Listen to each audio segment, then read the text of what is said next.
Asalaamu calaykum waraxmatullaahi wabarakaatu. Kusoo dhawaada channelkeena iga fila wanaag maanta maxay wadaa su-aalihii oo ay soo weydiisay Salaama Siman iga soo jawaabaysaa intuu Ilaahay ka fahansiiyay ama u maleysa xitaa iska dheh insha Allah biidnillah. waa qaldi karaa waa sixi karaa, waxaan iga rabaa haddaa qaldo inaa iisoo jawaabtaan oo iisoo saxdaan, haddaa saxana waaba saxayba maasha Allah.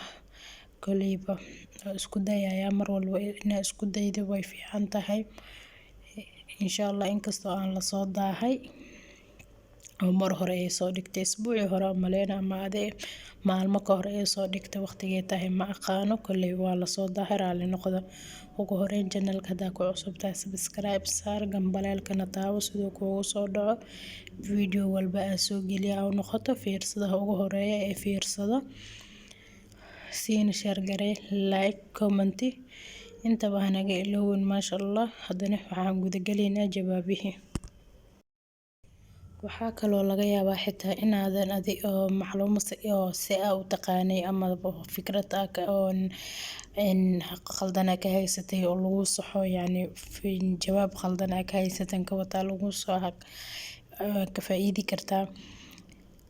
adigana walaalaha waa ka faa'iidayaan, adna haddaa wax soo qaladid oo lagu saxo waxa ka faa'iiday. marka yani maasha Allah barnaamijkan barnaamij fiican waaye. baayo soo geliso waa ka helay, aad iyo aad ugu helay.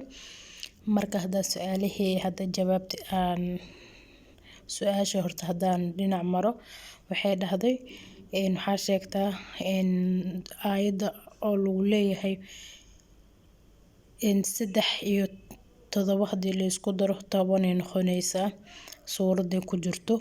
waxaa kaloo sheegta 4 oo hooyo aaba aan dhalin, 4 oo hooyo aaba aan dhalin ay dhahday, iyo suuradda ay ku jirto 3 hadii la isku daro inay 7 noqonayso.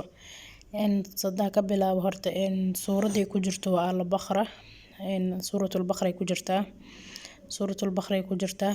waana aayadda lagu leeyahay 3 inta xajka joogtiin 7na markaas soo laabataan, saas waxay isku tilka 10 kaamil, saas waxay isku noqonaysaa 10 oo kaamil ah. al-baqara ay ku jirtaa. intaas ugu baxay waxaan jeclahay haddaan qaldaneen aayadaas inay ka wadataa jeclahay, ma aqaan inay yani wax kale ay ka wadatay, laakiin ani ahaanteyda say ila tahay insha Allah. asxaabi in lagala faa'iideysto way fiican tahay oo bisha barakeysan ee Ramadaan inta lagu jiro waxyaalo badan oo diini ah laga hadlo, lagala faa'iideysto in badan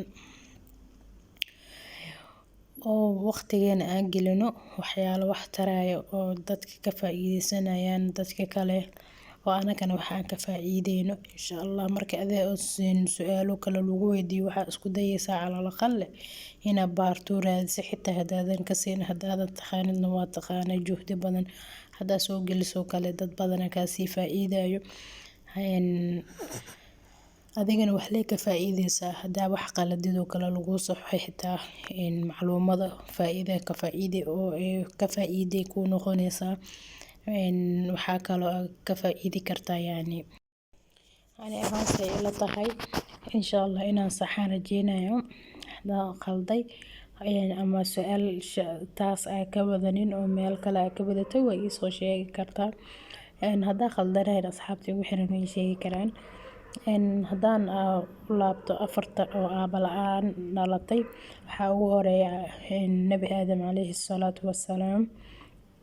waxaa kaloo ku xig hashii sayidna saalax calayhi salaam.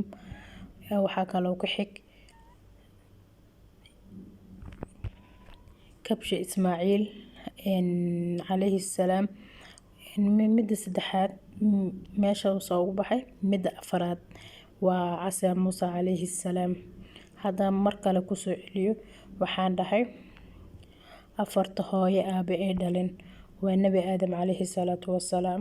2 waa hashii sayidna saalax calayhi salaam, waa ushii nabi muuse calayhi salaam, iyo kabshat ismaaciil عليه السلام وانكي إسماعيل ولو سو دجي مركي لقلي ربي أفرتاس هاي آب دلنين أو نولا هاي آب دلين هذا أو نولا intaasaan ugu baxayaa wixii qalad ah waa iga soo sixi kartiin. Salaamu calaykum waraxmatullahi